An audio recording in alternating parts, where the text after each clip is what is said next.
Welcome back once again, all of my low carb friends, and for those of you who are here for the first time, welcome. Today I have another very easy keto meal recipe for you. Today I am going to show you how to make quick keto fried ravioli. Yeah, I know fried sounds strange, but trust me, when you're using gluten-free flours to make a stuffed pasta, you really do get the best texture when you fry them, believe it or not. And if you want a printable version of this recipe, you can check out my website at janet'sdeliciouslowcarbkitchen.com. You can find a printable version of this recipe and other goodies there for you. And if you're new to the channel and you want to see lots of easy, delicious, low-carb keto recipes, make sure you click that subscribe button and click the notification bell that's right next to the subscribe button. That way you can be notified every time I put out videos, at least every Wednesday and Saturday. And if you'd like to help support the channel, make sure you scroll down in the description of the video. You'll see some affiliate links. Anytime you purchase anything using those affiliate links, a small portion of your purchase will go to me and help support the channel. So while we do all that, let's get cooking.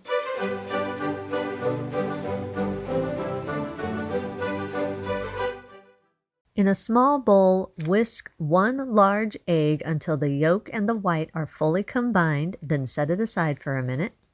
In a large mixer bowl, combine 92 grams or around 15 tablespoons of fine sunflower seed flour. As I always tell you guys, you can just make your own. Watch my video on how to make it in less than 5 minutes. Make sure it is fine. You want it fine enough to go through a mesh strainer. Add 4 grams or around 1 tablespoon of finely ground flaxseed meal. I use the golden flaxseed meal because I like the color and the taste of that better. I also regrind my flaxseed meal to make sure that it is fine enough to go through a mesh strainer. You want it nice and fine.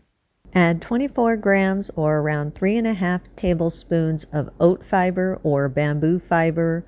If you can't find oat fiber or bamboo fiber in this recipe, you can use coconut flour in the same amount, 3.5 tablespoons or 24 grams. Add 6 grams or around 2 teaspoons of xanthan gum. If you don't want to use xanthan gum, you can use about 1 tablespoon of psyllium husk powder, or you can check out my article on xanthan gum substitutes and try out one of those. Just keep in mind, anytime you do any substitutes in any recipe, it can slightly affect the texture and taste of the final result.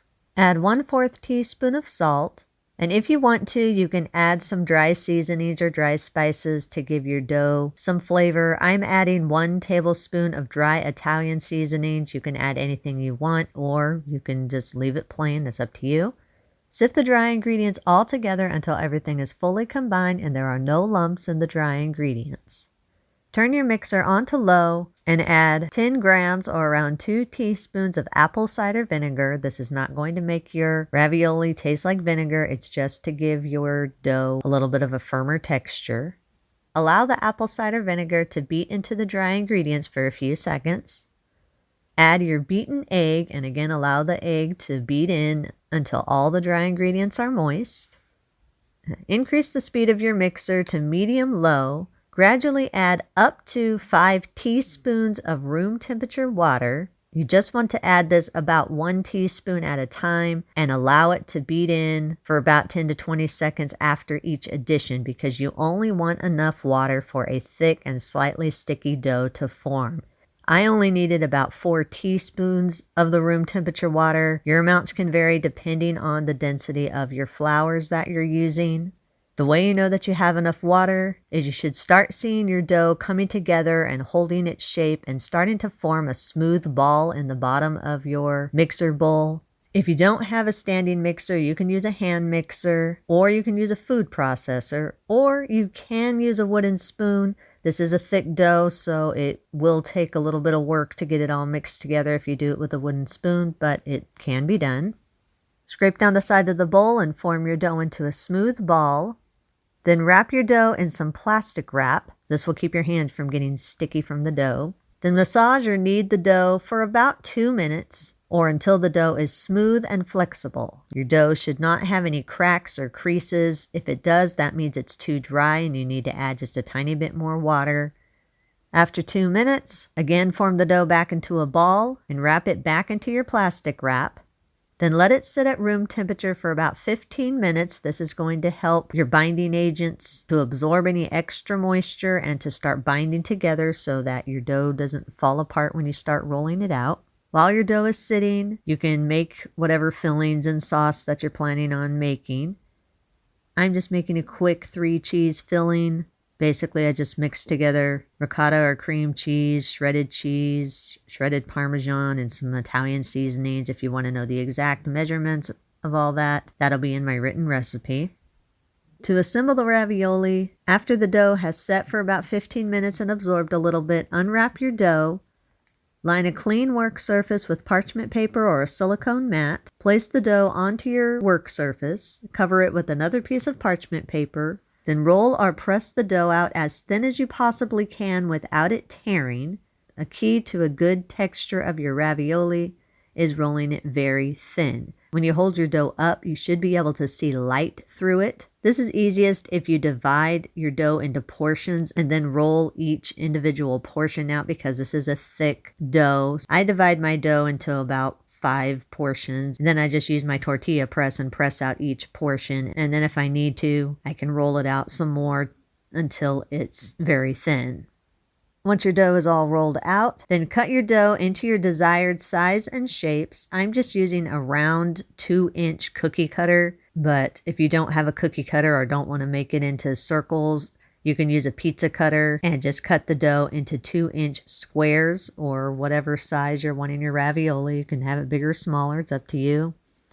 Scoop about 1 tablespoon or your desired amount of your filling into the center of half of your circles or squares, whatever shape you're using. Cover the filling with one of your plain dough circles or whatever shape. Very lightly press down on the top dough so you can seal the dough and the filling together. Then lightly dampen your fingers and press the edges of the ravioli together so that you fully seal the edges. Use the tip of a fork and very gently press the edges of the dough around the filling. This is going to help remove any excess air. You want the dough nice and tight up against the filling. Make sure that you keep the dough smooth at all times, no cracks, no crevices. Make sure the edges are completely sealed or your filling is going to seep out when it's cooking.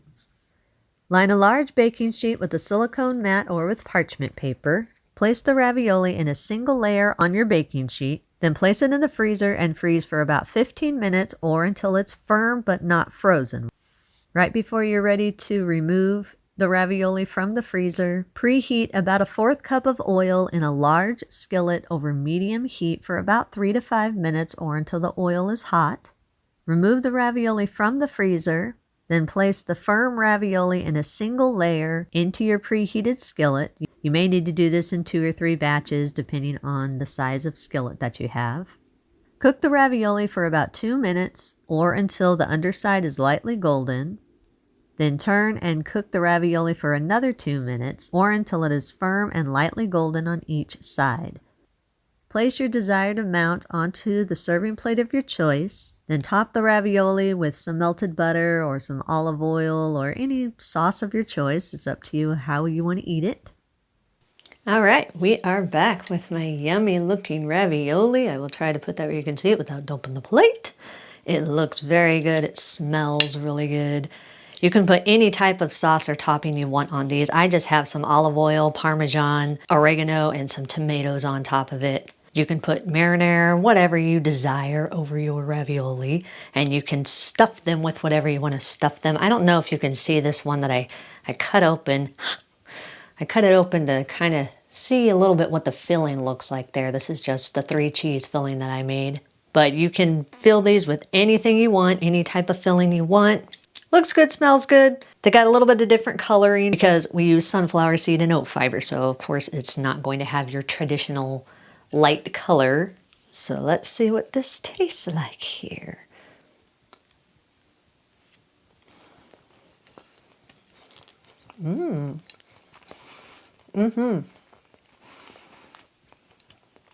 That's really good. It has a really nice flavor to it.